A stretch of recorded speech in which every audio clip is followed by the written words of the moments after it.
नमस्कार, चलिए पढ़ते हैं। क्या पढ़ना है आज? Joint stock company. जॉइंट सुन के कितनी खुशी आ रही है। चलो, joint stock company. The companies act 2013 defines a company as an artificial person having separate legal entity, perpetual succession and a common seal. बोला जाता है कंपनी ना अल्टीमेट फॉर्म ऑफ बिजनेस है। देखो, सोल प्रोप्राइटर का अगर बड़ा करना है तो पार्टनरशिप, पार्टनरशिप को बड़ा करना है तो बेटा क्या है? कंपनी। क्या है? कंपनी। समझ में आया? कंपनी को बोला जाता है कि सर ये है एक आर्टिफिशियल पर्सन। क्या है? आर्टिफिशियल का पर्सन का मतलब होता है created by the law, created by the, यानी इसको एक एंटिटी माना जाता है लॉ के द्वारा। इसके भी कुछ राइट्स होते हैं, कुछ ड्यूटीज होते हैं। समझ में आया? लॉ इसे एक पर्सन की तरह देखता है। क्या देखता है? पर्सन की तरह। डन? कोई दिक्कत? सो कंपनी एक क्या है बेटा? Artificial person. तो पर्सन, लॉ एक पर्सन की तरह मानता है इसको, क्योंकि लॉ ही इसको राइट्स एंड ड्यूटीज, इसका क्रिएशन, इसका ओरिजिन करता है। डन? समझ में आया? अपन पढ़े थे ना टाइप्स ऑफ पर्सन अकाउंट्स में, याद है? तो उसमें आर्टिफिशियल पर्सन बोला गया था, जिसमें ऑर्गेनाइजेशन, कोई भी बिजनेस को अपन आर्टिफिशियल पर्सन बोलते हैं। डन? आगे, having separate legal entity. Separate legal entity का मतलब क्या रहता है? बिजनेस अलग, बिजनेसमैन अलग, ओनर अलग और उसका बिजनेस अलग, दोनों अलग अलग माने जाएंगे। बताया हूं मैं इससे पहले, बार बार बताया हूं क्या होता है सेपरेट लीगल एंटिटी। अगला, परपेचुअल सक्सेशन। परपेचुअल सक्सेशन का मतलब क्या है? कोई आए कोई जाए, बिजनेस चलता रहेगा। कोई आए कोई जाए, बिजनेस चलता रहेगा। अरे एक मेंबर आया, वो निपट गया, तो फिर क्या होगा? तो दूसरा आ जाएगा। वो हट गया, कोई, मतलब आते जाते रहेंगे लोग, उससे कंपनी को इफेक्ट नहीं पड़ेगा। अगला, and a common seal. Perpetual succession and a common seal. Common seal का मतलब क्या रहता है? क्या रहेगा कॉमन सील का मतलब? कंपनी का ब्रांड। अच्छा एक बात बताइए, अगर कंपनी किसी चीज में ये बोल रही है कि चलो यार इस चीज पे हम हाँ बोलते हैं, ये काम कर दिया जाए, तो कैसे पता चलेगा? जब तक कंपनी का सील ना लगा हो। समझ में आया ना? अगर हम कोई चीज को हाँ बोल रहे हैं, कोई कॉन्ट्रैक्ट को यस बोल रहे हैं, कोई एग्रीमेंट को यस बोल रहे हैं, तो वो तभी वैलिड कहा जाएगा जब आपका कॉमन सील यानी कंपनी का जो सील लगता है वो लगा होगा, क्योंकि वो बताता है कि मेजॉरिटी ऑफ द मेंबर्स ने उस बारे में हाँ बोला है। क्या बोला है? हाँ बोला है। समझ में आया? अगर किसी पेपर में, किसी चीज में कॉमन सील नहीं है, तो आप कभी मान ही नहीं सकते कि पूरी कंपनी ने हाँ बोला है। समझ में आया? चलिए अगला, अब फीचर्स देख लेते हैं। सबसे पहला क्या है? अगेन मैं बोला हूं ना, हर फीचर आपके डिफाइन में ही चालू होता है। तो पहला क्या बोला? Artificial person. इसका भी एक लीगल स्टेटस है, मैंने ऑलरेडी बताया। A company is created by law and has legal status, is do not function like human beings, all business activities are done by the board of directors. यानी कंपनी को चलाता कौन है? Board of directors. कौन चलाता है? Board of directors in the name of the company. यानी अगर कंपनी चल रही है तो उसको चलाने वाले बोर्ड ऑफ डायरेक्टर्स रहते हैं। सर ऐसा क्यों? ओनर क्यों नहीं चला सकते? बेटा ओनर उतने क्वालिफाइड नहीं रहते हैं कि बिजनेस को बढ़िया तरीके से चला सके, बढ़ा सके। बहुत सारे ओनर तो एजुकेटेड भी नहीं होंगे। अब ऐसा नहीं बोल रहा हूं, स्किल भी नहीं रहती ना उनके पास कि बिजनेस ग्रो करे। बड़ा सोचने की बात है, मान के चलो। इसीलिए डायरेक्टर को अपॉइंट करना पड़ता है, और डायरेक्टर क्या करते हैं? उसको चलाते हैं। बात समझ में आ गई? फॉर द प्रोफेशनल मैनेजमेंट होता है। डन? कोई दिक्कत? तो बोर्ड ऑफ डायरेक्टर्स, एक को डायरेक्टर बोलते हैं। बहुत सारे डायरेक्टर जब एक साथ आते हैं तो उनको बोलते हैं बोर्ड ऑफ डायरेक्टर्स। क्लियर है? Board of directors, board. अगला, सेपरेट लीगल एंटिटी, ऑलरेडी बता दिया हूं। ओनर अलग माना जाएगा, डिस्टिंक्ट रहेगा। ओनर अलग माना जाएगा और कंपनी अलग मानी जाएगी। यानी बिजनेस और बिजनेसमैन दोनों एक नहीं होंगे, दोनों होंगे अलग अलग। दोनों की एंटिटी अलग होगी। और जब भी दोनों की एंटिटी अलग होती है तो लायबिलिटी कैसी होती है? लिमिटेड। क्या होती है? लिमिटेड। अगर ये दोनों एक माने जा रहे हैं, ये कौन? बिजनेस और बिजनेसमैन। अगर ये दोनों एक हैं तो फिर अनलिमिटेड। फिर क्या रहेगा? अनलिमिटेड। पर अगर ये दोनों अलग हैं तो लिमिटेड लायबिलिटी। यानी अगर बिजनेस पर्पस के लिए लोन लिए तो बात घर तक नहीं आएगी। चलिए आगे बढ़े। नेक्स्ट क्या बोलता है? नेक्स्ट बोलता है फॉर्मेशन। कंपनी को रजिस्टर करवाना जरूरी है, यानी फॉर्म किया जाता है by filling all the legal formalities under the companies act 2013। यानी 2013 के अंदर जितनी भी लीगल फॉर्मेलिटी बताई गई है वो सब जब आप करेंगे उसके बाद ये कंपनी बना पाएगी। ठीक है? अभी शॉर्ट में अपन समझेंगे भी ये कंपनी कैसे बनती है, क्या करते हैं। यहां तक समझ में आया? आगे बढ़े, नेक्स्ट पॉइंट पे आते हैं। क्या लिखा है? Perpetual succession. A company is created by law and can be bound up by law only. Existence of company is not affected by the status of members.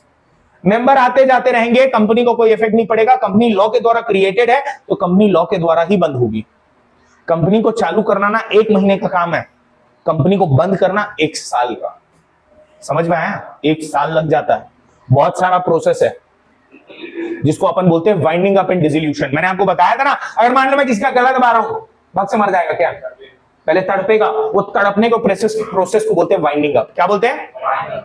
जिसमें एसेट्स को बेचा जाता है, लायबिलिटी को पे किया जाता है। आपको प्रूफ करना पड़ता है कि हमने जितनी भी लायबिलिटी थी सब पे कर दी है। फिर कोर्ट में वो डॉक्यूमेंट जमा होता है, फिर वो देखते हैं कि हाँ भाई सारी फॉर्मेलिटी क्लियर है कि नहीं है। फिर उसके बाद पास करते हैं डिसोल्यूशन का ऑर्डर यानी डेथ का ऑर्डर कि हाँ ये कंपनी आज से बंद। अगर मान लो एक भी लायबिलिटी अनपेड रही तो उसका एग्जिस्टेंस दोबारा क्रिएट किया जाएगा और बोलेगा चल भैया तो फिर से पेमेंट का जिसका बचा है। एक बंदा 20 साल के बाद आया था, लगभग 20 साल तक आया मान लो, और बोला यार मेरे को तो पैसा दिए नहीं, कंपनी बंद हो गई। अब बोले फिर से कंपनी बनाओ और उसको पैसा दो पहले। सिर्फ उसी के लिए कंपनी दोबारा क्रिएट की गई, वही कंपनी उसी नाम से। समझ में आया नहीं आया? चलिए बढ़िया। तो आप बच नहीं सकते पैसे देने से, ये बोल के कि अरे बिजनेस तो बंद हो गया, thank you, congratulation, bye bye. ऐसा नहीं कर सकते। समझ में आया? चलिए आगे बढ़ते हैं। Next, control business affairs. क्या बेटा? Of a company are manage and control by the board of directors. तो जितने भी अफेयर्स हैं क्या है, वो कौन मैनेज करेगा? अफेयर्स का मतलब काम होता है सालो। क्या होता है? काम। So business affairs are maintained by the board of directors. Clear है? बोर्ड ऑफ डायरेक्टर्स यानी काम धाम वही देखते हैं भैया। अगला, liability. Company has a limited liability, that is liability only to the extent of capital contribution. जितना पैसा लगाए बिजनेस में उतने तक ही लाइबिलिटी रहेगी, हर तक बात नहीं आएगी। Next, common seal. As a company is an artificial legal person, it can not have a sign on its own, hence common seal act as a official signature for a company. अब अपन लोग को कोई चीज पे मतलब document पे दस्तखत करना, हम तो उठे और मस्त वाला साइन मार देते हैं, ऐसा किसी को पढ़ने में भी ना है, मार देते हैं ना। कंपनी क्या करे? कंपनी कोई पर्सन है क्या? ये कंपनी उठ के आ रही है, hi this is Tata limited, wow nice to meet you, ऐसा होता है क्या? कंपनी पर्सन जरूर है पर उसकी एक फिजिकल एंटिटी नहीं है, तो साइन मार सकता है क्या? नहीं। तो भैया उसके बिहार में कुछ तो करना पड़ेगा ना, तो कॉमन सील लगता है। क्या लगता है? Common seal. चलो, official signature of the company, all the document must have a common seal for legal binding. अगर किसी डॉक्यूमेंट पे सील लगा हुआ है तभी उसको लीगल बाइंड माना जाएगा। अच्छा, अब एक केस ऐसा भी है, कहीं भी कॉमन सील लगा दे क्या तो मान लिया जाएगा? तो बेटा कॉमन सील लगा के डायरेक्टर का साइन या सीएस का भी साइन होना चाहिए, एटलीस्ट 2 लोगों का साइन होना चाहिए, तभी वो वैलिड होगा। नहीं तो तुम साइन वाइन बना के कहीं भी छप छप छप छप मारे पड़े हो, है ना, बढ़िया लिखवा लिए कहीं से कि मेरे को 5 लाख रुपए देना है इस कंपनी को, छपक, हाँ दे पैसे दे, ऐसा नहीं। तो साइन भी रहना चाहिए, किसका? डायरेक्टर और सीएस वगैरह का। डन? समझ में आया? चलो आगे बढ़ते हैं। नेक्स्ट क्या है? Risk bearing. Risk bearing, bear का मतलब क्या होता है? बियर का मतलब क्या रहता है? साले सुनो, बियर का मतलब रहता है भार उठाना। भार उठाना। I will bear all the expenses. I'll bear all the expenses. इसका मतलब है मैं सारे एक्सपेंसेस का भार उठाऊंगा। It's my birthday. Thank you. है ना? But Shashank will pay the amount. No, Shashank will pay the amount, but I'll bear the charges. इसका मतलब क्या है पता है? शशांक भले पैसा दे रहा है अभी, पर शशांक को बाद में कौन पैसा देगा? ये वही वाली बात हो गई। आपने मम्मी के पास गया, मम्मी को बोला जूता दिला दो, मम्मी ने बोला अरे रुक, अभी कितने का है? 1000 रुपए का, रुक। पापा के पास गई, बोली वो जूता खरीदना 2000 दो। मम्मी अलग स्कैम करती है ना, ये सबको पता है, ठीक है ना। मम्मी गई, कितना? 2000 मांग ली, लेके आई, तुमको 1000 का जूता दिला दी। एक बात बताओ, तुमको जूता कौन दिलाया? मम्मी की पापा। हाँ फंस गया यार। भले पैसा मम्मी दी पर उसका भार किसके ऊपर आया है? तो एक्चुअली तुमको पापा ने जूता दिलाया। बोलने की बात है कि मम्मी, समझ गया ना? हाँ बस, बहुत स्कैम तो घर से ही हो रहे हैं। चलो अब बात करते हैं मेरिट्स। मेरिट्स का मतलब क्या रहेगा? Advantage, benefit. So we are talking about the advantage. हाँ, तो लिमिटेड लायबिलिटी, पहला पॉइंट क्या है? Limited liability. Shareholders liability is limited to the investment in the company. Thus there is no risk of losing personal assets. अरे जितना पैसा लगाए हो ना बिजनेस में बस वही डूब सकता है, उससे ज्यादा पैसा मतलब घर तक बात कभी नहीं आएगी. लिमिटेड लाइबिलिटी एडवांटेज ये. Next, transfer of interest. Shares can easily be sold in the market and can be converted into cash. अगर आपके पास शेयर है कभी भी चाहो तो उसको क्या कर सकते हो, बेच सकते हो, या किस में कन्वर्ट कर सकते हो, कैश में कन्वर्ट कर सकते हो. समझ में आया? क्लियर है? आगे बढ़े. Next, perpetual existence. इसका मतलब क्या है? कंपनी एग्जिस्टेंस को कोई फर्क नहीं पड़ेगा, लोग आएंगे, लोग, कंपनी चलते रहेगी. Done. Company existence is not affected by the status of shareholders. Company continues to exist क्योंकि एक legal entity है, तो law ही इसे बंद कर सकता है. Created by law है तो बंद भी law ही करेगा. Scope for expansion. कंपनी ज्यादा एक्सपैंड हो सकती है, ज्यादा फैल सकती है, क्योंकि कंपनी एक अल्टीमेट फॉर्म ऑफ बिजनेस रहता है. Company can raise large amount of funds from the public as well as borrowing from financial institution और बैंक. सिर्फ एक कंपनी को इतनी परमिशन दी है कि करोड़ों करोड़ों रुपए वो बोरो कर सकते हैं या उठा सकते हैं मार्केट से. अपन लोग ऐसे कोई कंपनी को देखते हैं ना, टाटा, उन लोग का इन्वेस्टमेंट सुनोगे ना, भयंकर है भैया. मैं ऐसी अगर तुमको वो बोलूं तो 25 लाख करोड़ ऐसा ऐसा इन्वेस्टमेंट रहता है. करोड़, अरे भैया बहुत है इन्वेस्टमेंट. तो ये समझिए कि उन लोग फंड कितना उठाते होंगे पब्लिक से. शेयर मार्केट पे अपन सुने ना कि लोग इन्वेस्ट करते हैं, तो कंपनी वाले उनसे पैसा लेते हैं. तो सोचो कितने लोग पैसा लगाते होंगे. पता है, एक बार में अगर आईपीओ आता है ना, जिसको अपन इनिशियल पब्लिक ऑफर बोलते हैं, यानी पहली बार जब कंपनी शेयर इशू करती है तो जितने लोग इंटरेस्टेड है वो लोग खरीद सकते हैं. उसका एक लॉट जो रहता है, लॉट में खरीदना पड़ता है, एक लॉट जो रहता है वो मिनिमम 14,000 रुपए का रहता है. यानी एक बार में अगर एक इंसान रिटेलर यानी अपन लोग को खरीदना है तो मिनिमम कितना देना पड़ेगा, 14,000 रुपए देना पड़ेगा. समझ में आ रहा है? 14 से 15 के बीच में रहता है, बट इतना याद रखो मिनिमम तो 14 ही जाता है. डन. समझ में आया? तो क्या उनको फंड मिलता होगा? अबे अगर मान लो 3-4 हजार लोग लगा दिए फंड, 14 हजार, तो समझ रहे हो ना कितना पैसा आ गया एक बार में. ऐसा बोरा भर भर के चीको 10 की नोट निकल जाएगी ऐसा. चलो आगे. Professional management. यहां पे बिजनेस को कौन चला रहा है? याद करो, मैंने अभी बताया था, डायरेक्टर. एक साथ क्या बोला जाता है? Board of directors. So large scale operation requires management by the professional and specialist individuals. CA आते हैं, सीएस आते हैं, सीएमए आते हैं, एडवोकेट आता है. एडवोकेट यानी लॉयर जब प्रैक्टिस करता है तो उसको एडवोकेट बोलते हैं. ठीक, वो है. तो जितने भी प्रोफेशनल्स है ना, सब इसके साथ. एमबीए फाइनेंस आता है, एमबीए एचआर आता है. तो जितने भी ये प्रोफेशनल्स हैं उन लोग आते हैं, उन लोग मदद करते हैं ताकि ये बिजनेस प्रोफेशनली चले. डायरेक्टर, सीईओ, सीएफओ, ये सब रहते हैं. क्योंकि एक बिजनेस को अगर बड़ा करना है, बढ़िया तरीके से चलाना है, तो सिर्फ क्या है, एक इंसान उसको नहीं चला सकता. अब जैसे मैं बोल रहा हूं बोट, बढ़िया कंपनी है नहीं है? बोट है ना, पर क्या सिर्फ अमन गुप्ता ही उसको चला रहा है क्या? अरे उसके पीछे कितने लोग हैं ये सोचो. बहुत सारे लोग हैं जो उसको मदद करें उस कंपनी को बड़ा करने के लिए. समझ में आया? चलिए आगे बढ़ते हैं. नेक्स्ट, अब बात करते हैं लिमिटेशन की. किसकी बात कर रहे हैं? Limitation. When we are talking about the limitation, पहला है कॉम्प्लेक्सिटी इन फॉर्मेशन. फॉर्मेशन में बहुत सारी कॉम्प्लेक्सिटी. क्यों sir? Formation of company requires fulfilling of documentation and legal formalities which make the procedure lengthy and complex. अरे बहुत सारे forms, बहुत सारे प्रोसेस होते हैं. जैसे एक बताता हूं, चलो सुनो. एक कंपनी का नाम दूसरी कंपनी से मैच नहीं होना चाहिए. एक नाम की दो कंपनी नहीं हो सकती है. एक ऑलरेडी गूगल है, मैं भी बना दी गूगल. दिक्कत होगा नहीं होगा? होगा ना, होगा ना. एक नाम की एक कंपनी रहनी चाहिए, और कुछ ऐसा नाम नहीं होना चाहिए जो कि सोशली अनएक्सेप्टेबल हो. कोई गाली रख दी है, नहीं रख सकते. जल्दी से मुंह पे क्या आता है? थूक. हाँ, थूक कंपनी नहीं. समझे? ये भी नहीं कर सकते. वो तो है ही, बट ऐसे बता रहा हूं. समझ में आया? तो देखो, जिसमें नाम में ही एक लीगल फॉर्मेलिटी आ गई तो काम में कितनी सारी फॉर्मेलिटी होगी सोचो. समझ रहे हो? चलो आगे बढ़ते हैं. Next, lack of secrecy. यहां सीक्रेट नहीं रख सकते. क्या नहीं रख सकते? क्यों sir? Because all the financial information is disclosed to the general public. That is no confidentiality और सीक्रेट.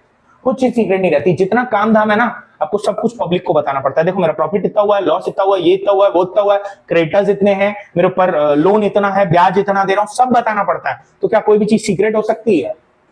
सोल प्रोप्राइटर को कुछ बताने की जरूरत नहीं है, पार्टनरशिप में कुछ बताने की जरूरत, बट यहां पे आपको बताना कंपलसरी है। क्या है? चलो बढ़े आगे। इम्पर्सनल वर्क एनवायरमेंट, पर्सनल नहीं, पर्सनल वाला हिसाब किताब नहीं रहता। सर कैसे? Business affairs are managed by professional not owners, thus it lacks personal contact with the employ and customers. यहां पर्सनल कॉन्टैक्ट नहीं रहता। ओनर जाके अपना प्रोडक्ट खुद नहीं बेचता। एक बात बताओ, सोल प्रोप्राइटर किराना दुकान, कौन कस्टमर से कौन डील करता है? ओनर। ओनर को आप जानते हो, उससे रिश्ता बनाते हो। हाँ, रिश्ता मतलब समझ गया ना? हाँ समझ रहे हो। हाँ। बट कंपनी में, आप केएफसी में, केएफसी कंपनी है कि नहीं? आप वहां गए और बोले अरे वो चाचा को बुलाओ ना यार, वो जो आते हैं, वो क्या नाम है, कर्नल, वो बुलाओ ना यार, कर्नल सॉन्डर्स। हाँ बुलाओ यार, वो उसी से खाएंगे अपन। बताना उसको साले चिकन अच्छा नहीं आ रहा है यार आजकल। कर सकते हो क्या? नहीं। You will be dealing with whom? Employees, not the owner. So यहाँ इम्पर्सनल कनेक्शन रहता है, ओनर से आप नहीं मिलते हो, है कि नहीं? चलो, तो ओनर आपके साथ एक रिलेशन मेंटेन नहीं कर पाता है। अगला, न्यूमरस रेगुलेशन। अरे बहुत सारे रेगुलेशन है भैया, हर चीज को फॉलो करना है। एक तो लीगल फॉर्मेलिटी भी बहुत है, फिर जब बिजनेस बना लोगे तो बहुत सारे रेगुलेशन भी है जिनका ध्यान में रखना है। एक रेगुलेशन बताता हूं, सुनो। CSR, कॉर्पोरेट सोशल रिस्पॉन्सिबिलिटी, जिसके तहत अगर आपका प्रॉफिट, एक लिमिट बताई गई है करोड़ों में, अब वो उतना डिस्कस नहीं करेंगे, बस बता रहा हूं, करोड़ों में लिमिट बताई गई है। अगर आपका रेवेन्यू या प्रॉफिट वो करोड़ रुपए से पार हो जाता है तो आपको सोसाइटी के लिए कंपलसरी कुछ ना कुछ करना पड़ेगा, कुछ परसेंटेज है आपको देना पड़ता है सोसाइटी को। तो आप खुद सोच के देखो, ये जो निहार शांति हमला हेयर ऑयल बच्चों की शिक्षा के लिए कुछ जो देती है ना एडवर्टीजमेंट करके, अपने को लगता है वाह यार कितने अच्छे लोग हैं। वो अच्छे लोग नहीं, उनको सरकार जबरदस्ती करवा रही है, पर उन लोग उसी को एडवर्टाइज कर रहे हैं कि देखो हम कितना अच्छा काम कर रहे हैं। समझ में आया? यानी सोसाइटी के लिए कुछ ना कुछ करना पड़ेगा। बीएसपी को शौक है क्या स्कूल खुले? क्यों खोली है? CSR, सोसाइटी के लिए कुछ ना कुछ करना पड़ेगा। बीएसपी को शौक है क्या हॉस्पिटल खोले? करना पड़ रहा है। क्यों? सोसाइटी के लिए। समझ में आ रहा है ना? क्लियर है? इन्वेस्टमेंट करना पड़ेगा। चलिए next, numerous regulation. A company involves various rules and regulation which reduces freedom to work and involves a lot of money, time and effort. अब जैसे एक रेगुलेशन बता रहा हूं, आपको पूरा अकाउंट्स को ऑडिट करवाना है किससे? चार्टेड अकाउंटेंट से। जब तक वो ऑडिट नहीं होगा आप पब्लिश नहीं कर सकते। सिंपल सादी बात है। यहां पैसा लगेगा नहीं लगेगा? टाइम लगेगा ना, बस वही वाली बात है। कंपनी में पैसा, टाइम, ये सब भयंकर लगता है। चलिए आगे, डिले इन डिसीजन मेकिंग। कोई भी डिसीजन अगर लेंगे तो बोर्ड ऑफ डायरेक्टर्स लेंगे, आपस में बैठ के डिसाइड करेंगे हाँ कि ना, तो टाइम लगेगा नहीं लगेगा डिस्कशन वगैरह में। तो ये बोलता है decision making needs to follow set of hierarchy which may cause delay in decision taking और टेकिंग एक्शंस। बेसिकली हायरार्की का मतलब रहता है स्टेप बाय स्टेप, बहुत सारे लोग रहते हैं डिसीजन लेने है? अबे वो है क्या नाम है, चुपना दे, बहुत है टाइम अभी। हमें कहां पे था? Delay in decision making. तो डिसीजन मेकिंग में बहुत सारी हायरार्की रहती है जिसको हमको फॉलो करना पड़ता है। देन इतनी सारी हायरार्की है, जब तक आप फॉलो, मतलब एक लेवल से होकर दूसरे लेवल, दूसरे लेवल से होकर तीसरे लेवल, ऐसे डिसीजन होता है। अब डायरेक्टर लोग भी डायरेक्टर से डिसीजन नहीं ले लेते, पहले बोलते हैं भैया पूरी रिपोर्ट वगैरह लेके आओ, वो जो पूरा कैलकुलेशन आप लोग किया अकाउंट्स में उसको लेके आओ, उसको देखते हैं और फिर डिसीजन लेते हैं क्या करना चाहिए। प्रॉफिट अच्छा हो रहा है, बिजनेस एक्सपैंड कर सकते नहीं कर सकते बताओ? ये तभी आप जानोगे ना जब आपके पास वो रिपोर्ट आएगी। फिर ये चीज आप अप्रूव करवाओगे ओनर लोग से। किससे? साल में एक बार उन लोग भी मिलते हैं, ओनर लोग मिलना जरूरी है, जिसको उन लोग को बोलते हैं एनुअल जनरल मीटिंग। क्या बोलते हैं? बहुत बढ़िया। चलो, साल में 4 बार डायरेक्टर का मिलना जरूरी है, जिसको बोलते हैं बोर्ड मीटिंग। क्या बोलते हैं? बढ़िया। अगला बात करते हैं ओलिगार्किक मैनेजमेंट। क्या बोला गया? ओलिगार्किक management. Shareholders have a very little control over the running of the business. Thus, the director take all the decision, which may at times get influenced by their personal interest. कभी-कभी director का personal interest भी आड़े आ जाता है। क्यों sir? क्योंकि director अगर कुछ सोच लिए कि यही काम करना है, तो लोग उसी पे फोर्स करते हैं कि वही काम होना चाहिए, क्योंकि शेयर होल्डर्स ओनर जरूर है पर उन लोग बिजनेस को चला नहीं रहे। समझ में आ रहा है? तो जितने भी डिसीजन लिए जाते हैं वो कौन ले रहा है ज्यादातर? डायरेक्टर। कौन ले रहा है? इसलिए डायरेक्टर को बहुत सोच समझ के चुनना पड़ता है। उसके लिए भी बहुत सारे फॉर्म है। पता, कोई डायरेक्टर अगर बनना चाह रहा है ना, तो पहले उसके लिए वोटिंग भी होती है, उससे पहले कंसेंट लिखवाया जाता है कि मैं डायरेक्टर बनना चाहता हूं। वोटिंग होती है, फिर उससे एक सिक्योरिटी फीस भी रखवाई जाती है, पैसा लिया नहीं कि अगर तुमको बहुत कम वोट मिले, 25% से कम वोट मिले, तो तुम्हारा पैसा हम लोग रख लेंगे, तुमने हमारा टाइम वेस्ट किया इसके लिए। सोच रहे हो, ऐसा होता है डायरेक्टर का काम, तो ध्यान रखना पड़ता है। चलिए अब बात करते हैं टाइप्स ऑफ कंपनीज के बारे में। किसके बारे में? ला जाओ ऊपर। अच्छा, कंफ्लिक्ट इन इंटरेस्ट, सॉरी ये पॉइंट बच गया। Conflict in interest, it is difficult for a management to satisfy everyone as there are too many stakeholders with diverse interest. एक बात बताओ यार, ऐसा होता है कि नहीं? अच्छा, मैं अगर आप ही से एक बात पूछूं, इंडिया डेवलप कैसे करे, मेरे को बताओ तो। डेवलपमेंट क्या करना चाहिए इंडिया की डेवलप हो जाए? क्या करना चाहिए बोलो बोलो, हाँ बोल बोल। हैं?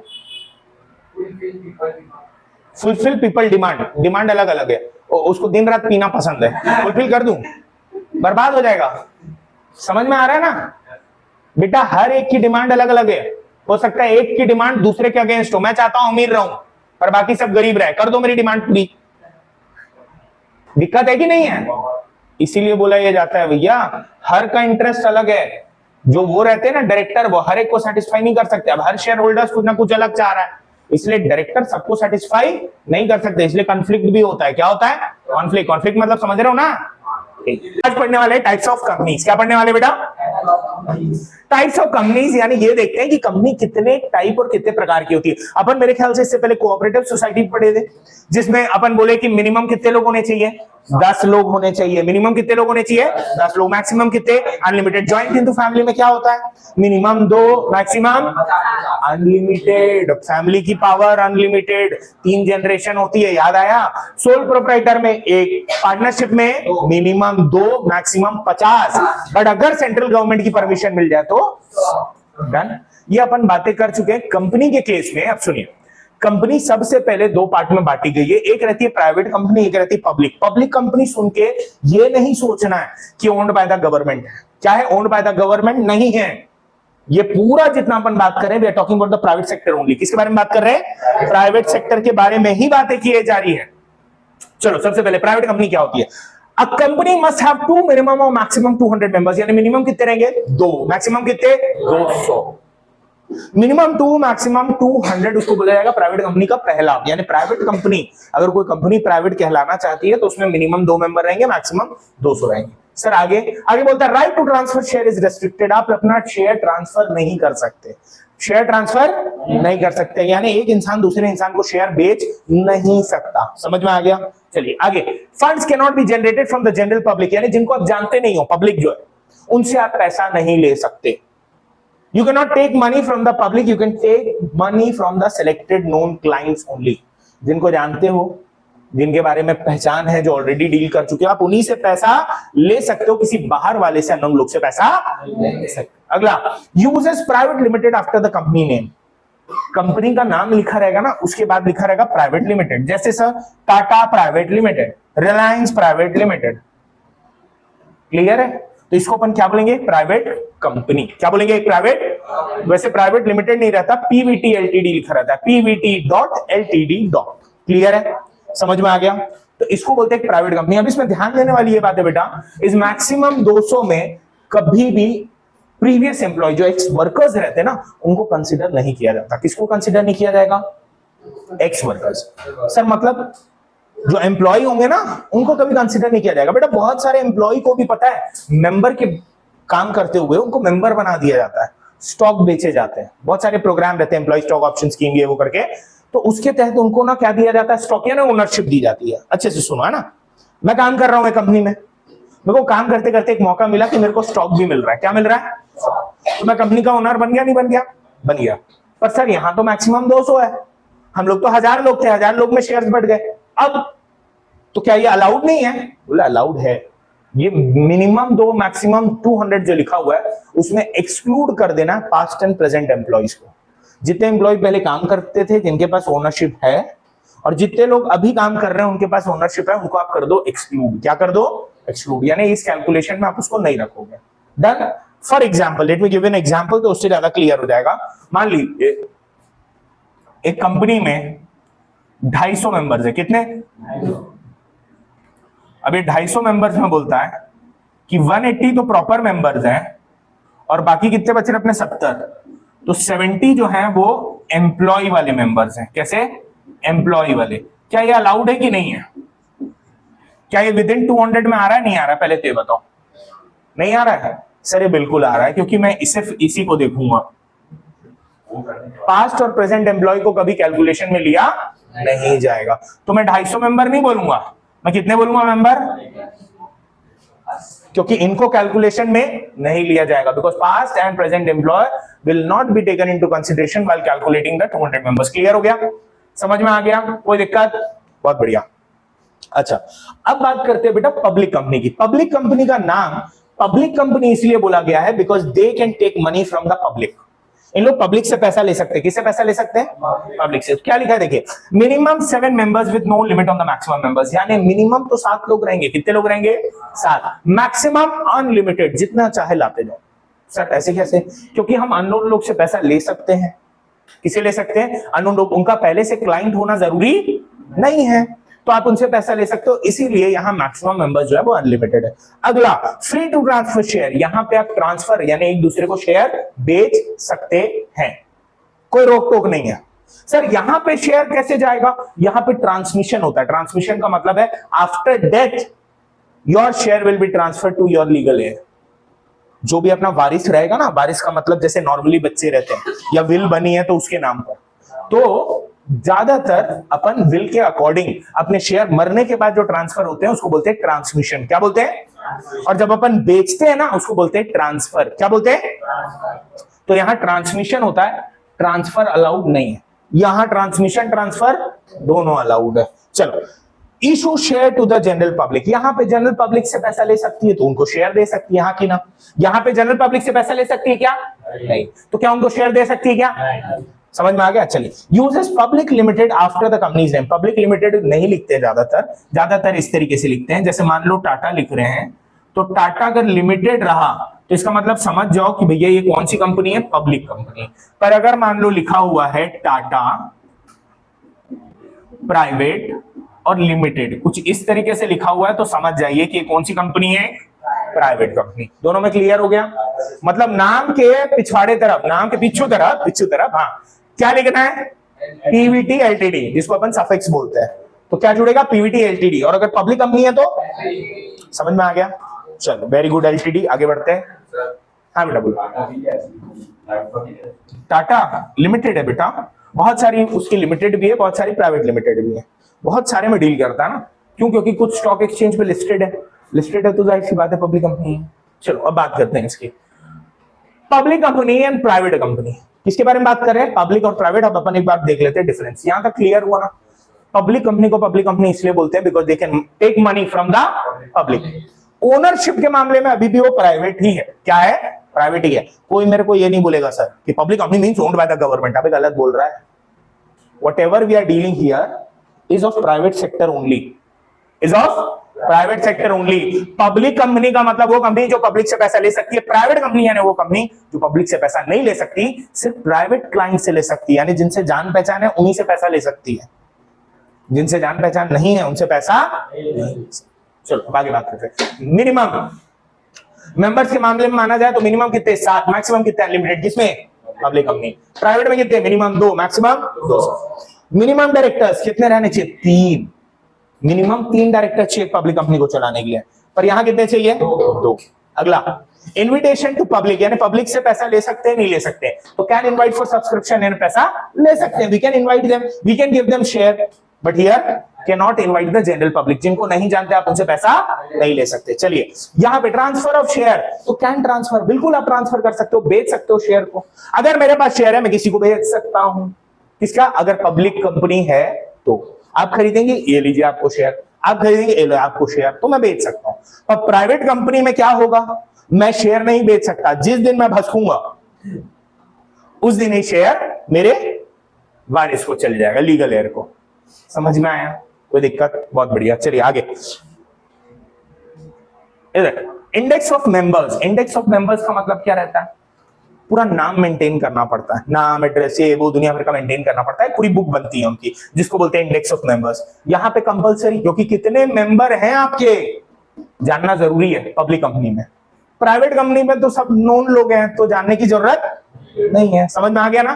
क्योंकि कहीं ना कोई रिकॉर्ड उनका मेंटेन हो गई होगा। और इसी के साथ अपन ने कंपनी खत्म कर लिया। धन्यवाद।